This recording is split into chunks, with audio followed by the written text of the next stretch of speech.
Hello, नमस्कार, स्वागत, अभिनंदन, आदाब, आभार, इस्तकबाल, राम राम, सत श्री अकाल, खैर मकदूम है प्यारे साथियों। मैं रविंद्र गढ़वाल आप सभी लोगों का हार्दिक स्वागत करता हूं आपके अपने digital platform study with Ravindra academy पर। प्यारे साथियों, उम्मीद करता हूं कि आप सब लोग स्वस्थ होंगे, मस्त होंगे और अपनी तैयारी में व्यस्त होंगे। तो साथियों, आज की वीडियो लेक्चर को शुरू करने से पहले मेरी आपसे ये रिक्वेस्ट रहेगी कि आप इस वीडियो को लाइक कीजिए, शेयर कीजिए, साथ में कमेंट कीजिए साथियों। तो साथियों, वीडियो को शुरू करने से पहले आपको मैं थोड़ा सा कुछ बताना चाहूँगा कि साथियों, अपन ने अपनी सीरीज में बायोलॉजी और केमिस्ट्री को तो कवर कर लिया है साथियों। बायोलॉजी और केमिस्ट्री को अपन ने कवर कर लिया है। अब बात करेंगे साथियों अपन फिजिक्स की। फिजिक्स की बात करेंगे साथियों। तो ये जो सारी क्लासेज है वो आपके लिए, चाहे आप किसी भी भर्ती परीक्षा की तैयारी करें, राजस्थान लेवल या सेंट्रल लेवल की कोई भी भर्ती परीक्षा जहाँ पे आपके साइंस का पोर्शन आता है ना, सभी भर्ती परीक्षाओं के लिए ये जो क्लासेज है वो बेहतरीन रहने वाली है साथियों। तो अगर आप बायोलॉजी और केमिस्ट्री के लेक्चर पहले नहीं देखे हो तो सबसे पहले आप वीडियो लेक्चर देखिए, उसके बाद वो प्लेलिस्ट बनी हुई है इस जो अपना चैनल है वहाँ पे वीडियो लेक्चर पहले से डाले हुए हैं, तो आप वहाँ जाके क्लासेस देख सकते हैं। उसके बाद में अपन अब फिज़िक्स चालू कर रहे हैं आज से साथियों। तो जुड़ जाइए वीडियो लेक्चर से। अगर आप पहले बार चैनल पर विजिट कर रहे हैं तो चैनल को सब्सक्राइब कर लीजिए है प्यारे साथियों। तो साथियों, शुरुआत करते हैं आज की वीडियो लेक्चर की। आज का अपना फिजिक्स का टॉपिक रहेगा साथियों बल बल व गति। यानी बल व गति से जितने भी सिलेक्टिव क्वेश्चन हो सकते थे मैंने इस वीडियो लेक्चर में ऐड कर लिए हैं साथियों। अपने इसको 2 सेशन में देखेंगे। आज कुछ क्वेश्चन है वो आज के सेशन में देखेंगे और कुछ जो क्वेश्चन रह जाएंगे वो अपन अगले सेशन में देख लेंगे साथियों। तो आज का अपना जो टॉपिक है वो थोड़ा बेसिक से है, उसके बाद में जो अगला लेक्चर आएगा उसमें थोड़ा अच्छे लेवल के क्वेश्चन आपको देखने को मिलेंगे साथियों। मैं अब हर टॉपिक को 2 पार्ट में बांटने की कोशिश करूँगा साथियों, ताकि ज़्यादा से ज़्यादा जो क्वेश्चन है वो आपकी वीडियो लेक्चर में ऐड हो पाए साथियों।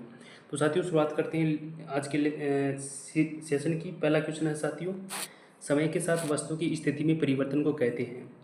यानी समय के साथ किसी वस्तु की स्थिति में परिवर्तन होता है तो उसे क्या कहते हैं। ऑप्शन है गति, चाल, वेग या फिर त्वरण। तो साथियों, अगर किसी वस्तु की स्थिति में समय के साथ, यदि किसी वस्तु में समय के साथ कोई परिवर्तन होता है तो उसे हम साथियों कहते हैं गति। क्या कहते हैं साथियों, उसे अपन गति कहते हैं। तो इस क्वेश्चन का राइट आंसर होगा साथियों ऑप्शन ए, इसका राइट आंसर होगा। बात करते हैं ऑप्शन बी की, देख लेते हैं। चाल किसे कहते हैं। चाल कहते हैं साथियों एकांक समय में, याद रखिए साथियों क्या कह रहा हूँ मैं, एकांक समय में तय की गई दूरी को चाल कहते हैं। एकांक समय में तय की गई दूरी को चाल कहते हैं साथियों। और चाल का जो एसआई पद्धति में मात्रक होता है साथियों वो होता है, याद रखिए साथियों, मेरी बताई हुई हर बात से आपको हर लाइन से क्वेश्चन बनने के चांसेस है। तो जो चाल या वेग का एसआई पद्धति में जो मात्रक होता है साथियों वो होता है मीटर पर सेकंड। अब बात करते हैं ऑप्शन सी वेग की।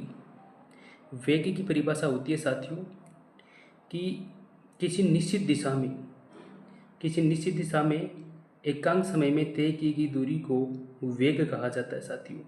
निश्चित दिशा में, किसी निश्चित दिशा में किसी वस्तु द्वारा एकांक समय में तय की गई दूरी को वेग कहते हैं साथियों। और मैंने अभी आपको बताया था कि चाल और वेग का एसआई पद्धति में मात्रक होता है साथियों मीटर पर सेकंड होता है साथियों।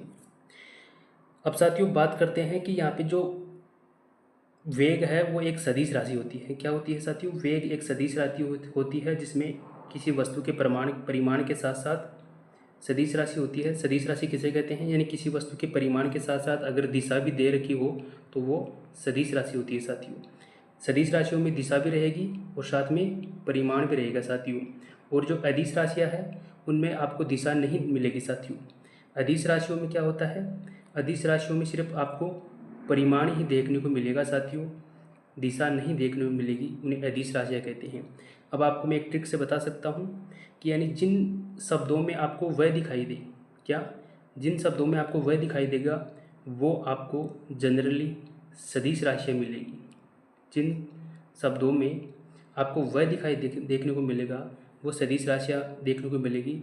आप उदाहरण से देख भी सकते हैं, जैसे कि आप है यहाँ पे, जैसे कि त्वरण है साथियों, त्वरण है, विस्थापन है, त्वरण है, विस्थापन है, वेग है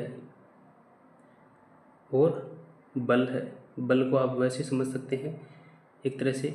तो यहाँ पे वह आ रहा है, यहाँ पे वह आ रहा है, और यहाँ पे वह आ रहा है, और यहाँ पे वह आ रहा है। तो इस प्रकार जिन शब्दों में आपको वह दिखाई दे वो आपको सदिश राशियाँ देखने को मिलेगी।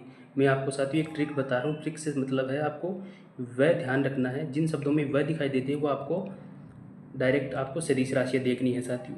तो जहाँ जिन शब्दों में वह दिखाई दे रहा है वो सदिश राशियाँ है, और जहाँ पे वह नहीं दिखाई दे वो आपको अदिश राशियाँ याद रखनी है साथियों। ये एक याद रखने की ट्रिक है। वैसे कोई ये ज़रूरी नहीं है कि जहाँ वह है वो सदिश राशि होगी, लेकिन मैंने वैसे आपको ट्रिक से याद रखने के लिए ये बताया है। यानी जिन शब्दों में वह दिखाई दे वो सदिश राशियाँ, और वह नहीं दिखाई दे वो अदिश राशियाँ होती है साथियों। तो वेग मैंने बता ही दिया कि किसी निश्चित दिशा में एकांक समय में तय की दूरी को वेग कहते हैं, और त्वरण कहते हैं साथियों कि किसी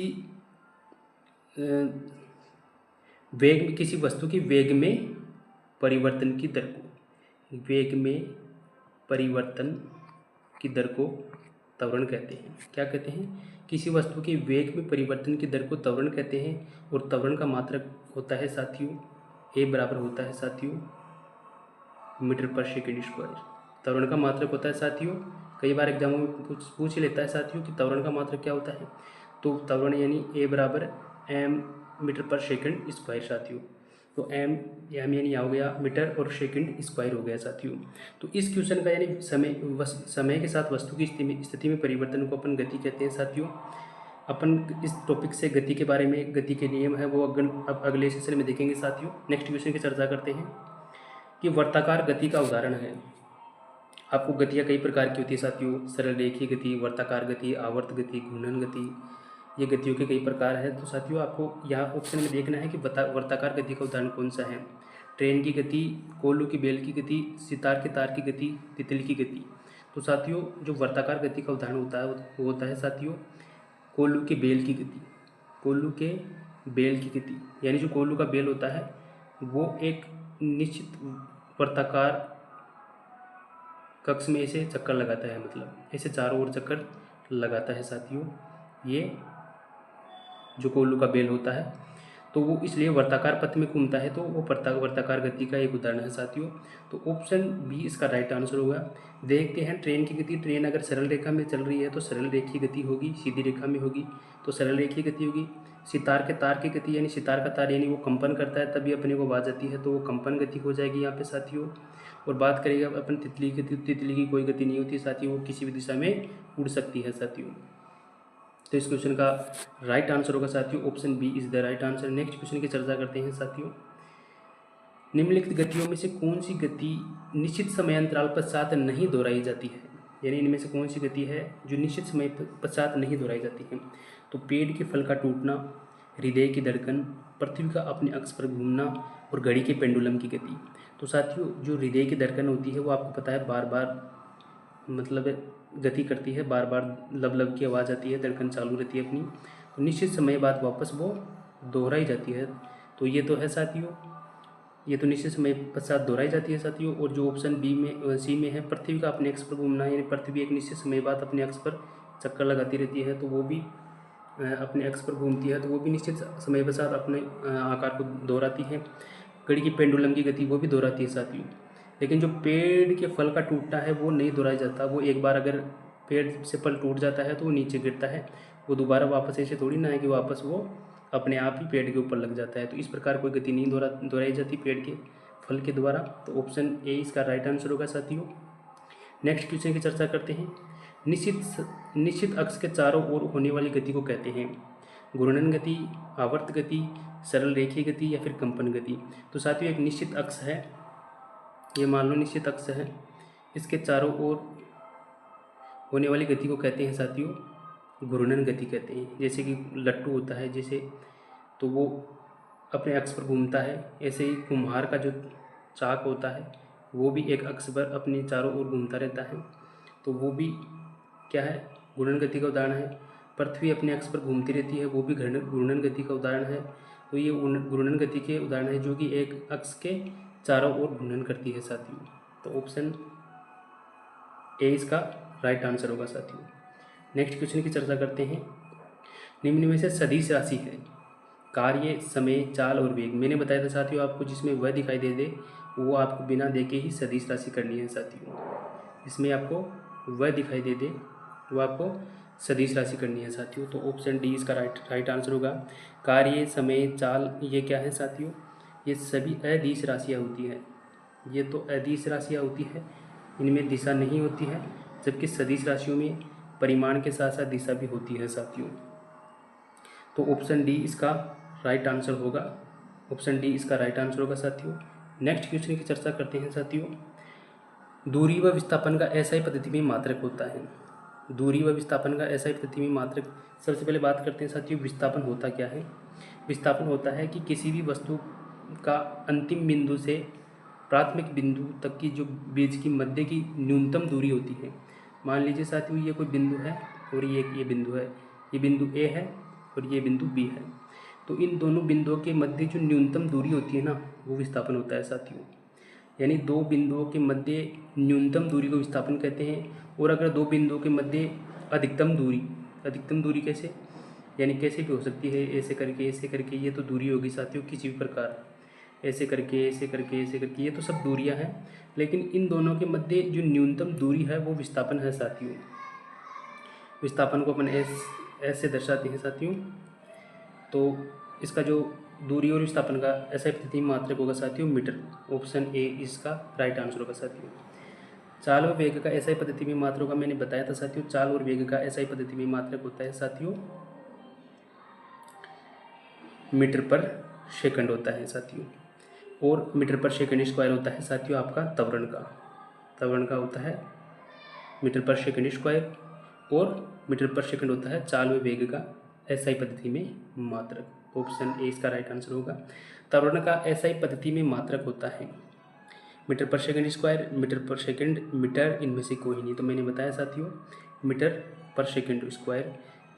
वेग में परिवर्तन की दर को त्वरण कहते हैं, इसका मात्रक मीटर पर सेकंड स्क्वायर होता है साथियों। तो ऑप्शन ए इसका राइट आंसर होगा साथियों। बल एफ द्रव्यमान एम तथा त्वरण ए संबंधित समीकरण होगा। यानी बल जो एफ होगा उसका द्रव्यमान और त्वरण से संबंधित समीकरण कौन सा होगा? तो इसका जो समीकरण होगा साथियों वो होगा एफ बराबर एम ए।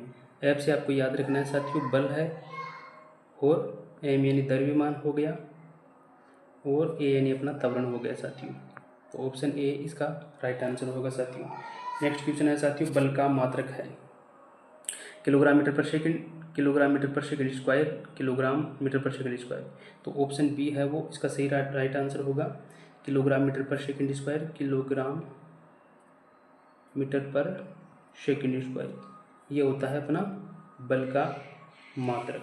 तो ऑप्शन बी इसका राइट आंसर होगा साथियों। तो साथियों एक बार फिर से अपन इस क्वेश्चन को वापस देख लेते हैं साथियों कि इसको अपने अंतिम वेग ज्ञात करना है ना। अंतिम वेग यहाँ पे दे रखा है कि वस्तु का वेग तथा उसके द्वारा तय की गई दूरी। तो अंतिम वेग होगा साथियों v। अंतिम वेग अपना v होता है, v बराबर u प्लस at। अब अपने का यहाँ प्रारंभिक वेग दे रखा है u 4 है, प्लस त्वरण 2 है, गुणा समय कितना है 5 सेकंड। तो 5 दूनी 10 और 4 14, ये तो अपना आ गया v। सही है साथियों। अब बात करते हैं अपन तय की गई दूरी, यानी अपने को s ज्ञात करना है। तो s ज्ञात करने का सूत्र होता है साथियों s बराबर ut plus half eighty square. सही है। u कितना दे रखा है अपने को 4, गुणा समय कितना है 5 सेकंड, प्लस 1/2 यहाँ अपने को सूत्र में दे रखा है, गुणा त्वरण कितना दे रखा है 2, और समय कितना दे रखा है 5 सेकंड। तो 5 का स्क्वायर यहाँ पे हो जाएगा साथियों। अब अपन देखते हैं साथियों इसको, 2 से 2 यहाँ कट जाएगा साथियों, और 5 चौका 20 प्लस 25। तो 20 और 25 कितना होता है साथियों 45। तो ऑप्शन अपना ए में दे रखा है एस बराबर 45, और बी अपने पहले 14 निकाल ही लिया था। तो ऑप्शन ए इसका राइट आंसर आ जाएगा साथियों। दोबारा आप इसको देख लेना साथियों। तो साथियों आज का सेशन अपना यही समाप्त होता है। मिलते हैं नेक्स्ट सेशन में, तब तक के लिए टाटा बाय बाय साथियों।